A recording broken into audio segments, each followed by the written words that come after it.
The story starts with a boy and a girl strolling to class. They pass by some kids who give them the cool look, probably thinking they're an item. Turns out, the girl, Inukami, is the big boss of the student council, and the guy, Kazuki, is her right-hand man.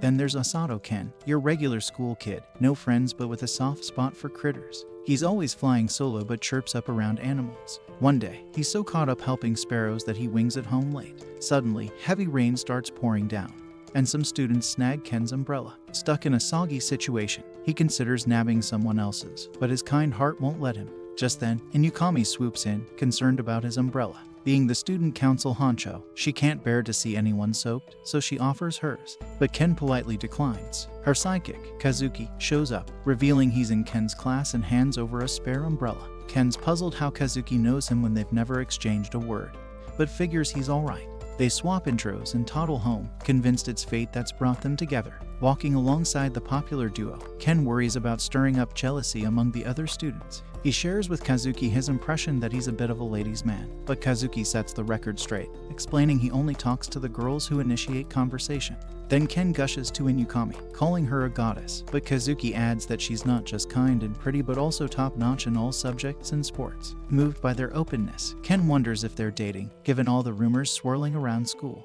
But Kazuki sets him straight, revealing they're just senpai and subordinate. Impressed by Ken's upfront nature, Inukami commends him for speaking directly instead of gossiping behind their backs. Inukami pops the big question about their future plans, but both Kazuki and Ken draw blanks. Kazuki wonders why she's always on about it, and she admits she's clueless about her own path. She feels like she doesn't belong in this world. Ken realizes she's his polar opposite. He craves the spotlight while she effortlessly breezes through life. Suddenly, they hear bells ringing, but Ken doesn't hear a thing. Then, the bells grow louder, and a magic circle materializes beneath them. Ken sees it as a portal to another world, sparking Inukami's curiosity. In a flash, they find themselves in a royal setting, waking up to a whole new adventure. While Kazuki and Ken freak out over the unexpected twist, Inukami's bouncing off the walls with excitement. She spills that she's always dreamt of zipping off to another world, rubbing elbows with monsters and heroes. Suddenly, the guy on the throne pipes up, apologizing for the chaos. He introduces himself as Lloyd Linger, king of the Linger Kingdom, and spills the beans. They've been summoned as heroes to save the day. Kazuki's sweating bullets, but Inukami's ready to dive in head first. King Lloyd spills the beans about a big showdown 2 years back when this world got slammed by the Demon King and his army. They barely managed to fend them off, but now the demon dude's beefing up for round 2, aiming to wipe out the kingdom. As a last-ditch effort, they busted out forbidden magic to summon folks from another world with demon-stomping potential, a little trick they call hero summoning. Inukami's all jazzed up, but Kazuki slams the brakes, begging to be sent back home since he's got family waiting. King Lloyd drops the bomb that it's a one-way ticket. They can summon heroes but can't kick him back to their world. Kazuki flips his lid, ready to throw down, but Ken plays referee and holds him back. Just as tensions simmer, King Lloyd drops to his knees, hailing them as heroes and pleading for their aid against the Demon Lord. He vows to hustle to find a way to send them back home soon. Inukami questions why they're dubbed heroes, thinking it's a case of mistaken identity. But the king's right-hand gal, Welsi, spills the beans. Turns out, the hero summoning spell sniffs out potential heroes, signaled by the bell's chime, a sort of stamp of approval. But Ken throws a wrench in the works, admitting he didn't hear a peep, meaning he stumbled into this mess by accident. Welsi then whisks them off to her room to gauge their magical mojo with her crystal ball. Kazuki checks in with Ken, making sure he's cool with the whole situation, considering he got roped in without a formal invite. Ken reassures Kazuki that he's okay with the situation. He might not be a textbook hero, but he's eager to pitch in for the country's sake. Just then, Welsi asks Inukami to lay her hand on the magic crystal ball. When she does, it lights up, unveiling her thunder magic prowess. Next up, it's Kazuki's turn. His touch reveals he's got the rare gift of light magic, a handy tool against evil. Then it's Ken's turn. His touch triggers a green glow from the crystal, sending Welsi into a panic. She drags Ken out of the room in horror, spilling the beans to King Lloyd about Inukami and Kazuki's powers. The king suspects Ken might be packing dark magic, a trait usually associated with demons.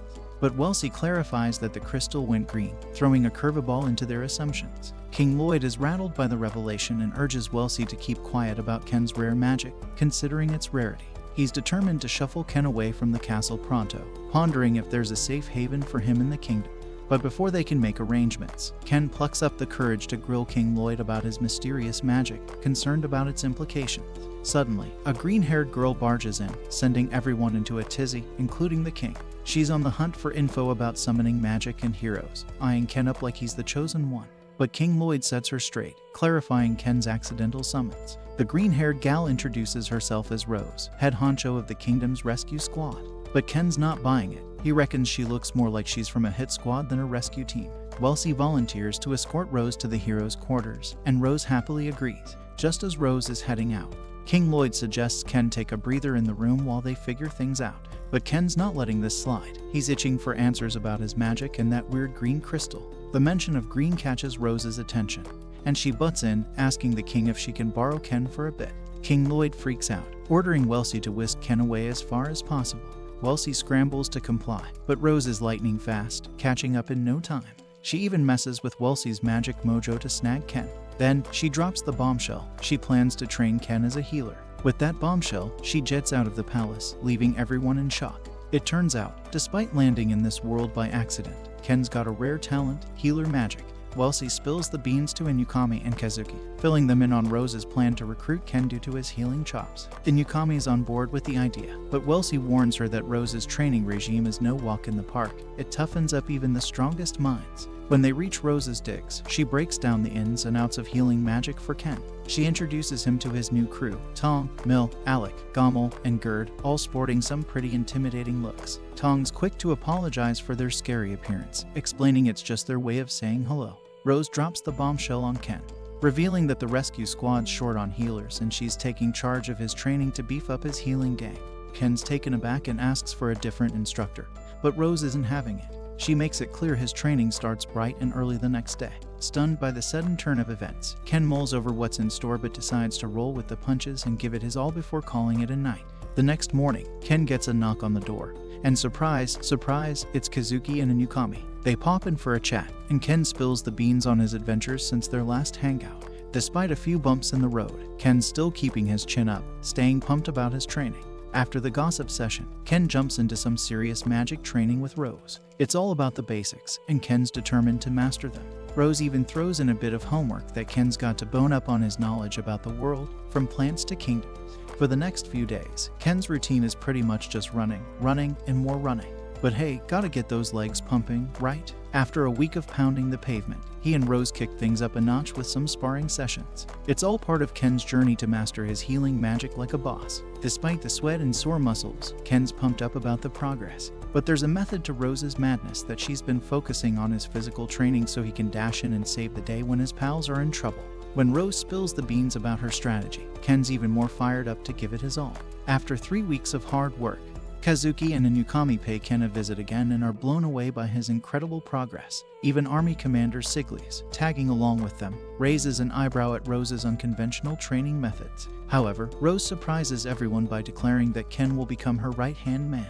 Joining the crew is none other than Princess Celia. With everything set, Rose and Ken bid farewell to the kingdom, ready to tackle their next challenge, hunting down a grand grizzly in the nearby forest. Ken wastes no time finding his target, the grand grizzly, and dives headfirst into battle. But just when he thinks he's got things under control, a gang of blue grizzlies crashes the party. With the odds stacked against him, Ken beats a hasty retreat, seeking refuge in a nearby lake to shake off his pursuers. As night falls, Ken sets up camp and hatches a plan for the next day, scope out the grand grizzly's turf. Along the way, he stumbles upon a wounded rabbit and lends a healing hand.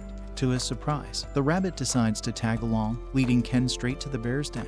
There, he uncovers the grand grizzly's family, adding a whole new layer of complexity to his mission. Ken's adventure takes a turn for the worse when he falls ill from drinking unboiled water. Luckily, the rabbit comes to the rescue, leading him to a spring with safe drinking water the next day. But Ken's troubles are far from over. While exploring the area, Ken comes face to face with a colossal white and gray snake, a creature he's never even heard of before. But before he can wrap his head around this unexpected encounter, his mission to hunt the grand grizzly takes center stage. However, the rabbit isn't about to let Ken charge headlong into danger. It tries to talk him out of it, but Ken's determination is unshaken. When he finally reaches the grizzly's den, what he finds is a scene straight out of a nightmare that both the grand grizzly and the mother blue grizzly lie dead at the hands of the snake, leaving only their cub alive. Fueled by shock and anger, Ken shifts his focus from the grizzly to the snake, vowing to put an end to its rampage once and for all.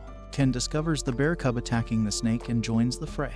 With a swift strike, he manages to injure one of the snake's eyes. But victory is short-lived as the snake retaliates, sinking its fangs into Ken's right arm and injecting venom into his body. Despite the poison coursing through his veins, Ken summons his healing magic and manages to stave off the effect. Together with the bear cub, they overpower the snake, leaving it incapacitated.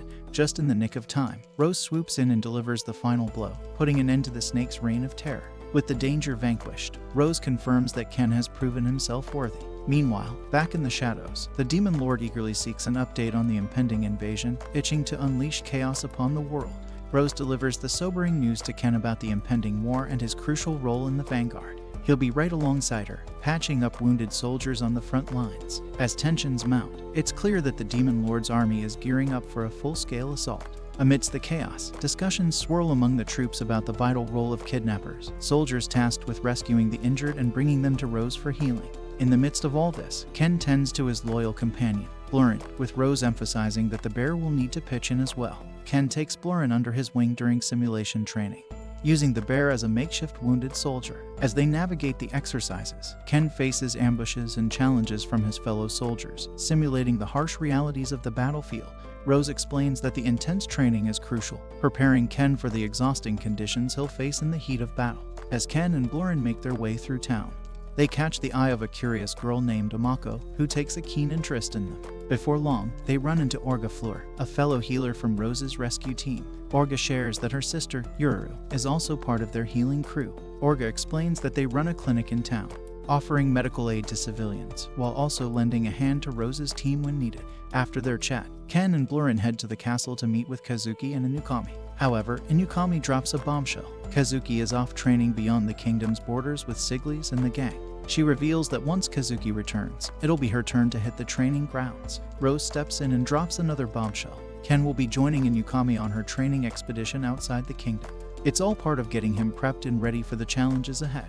That was it for today, but the journey is far from over. Don't forget to subscribe for updates and share the excitement with your fellow adventurers. Until next time.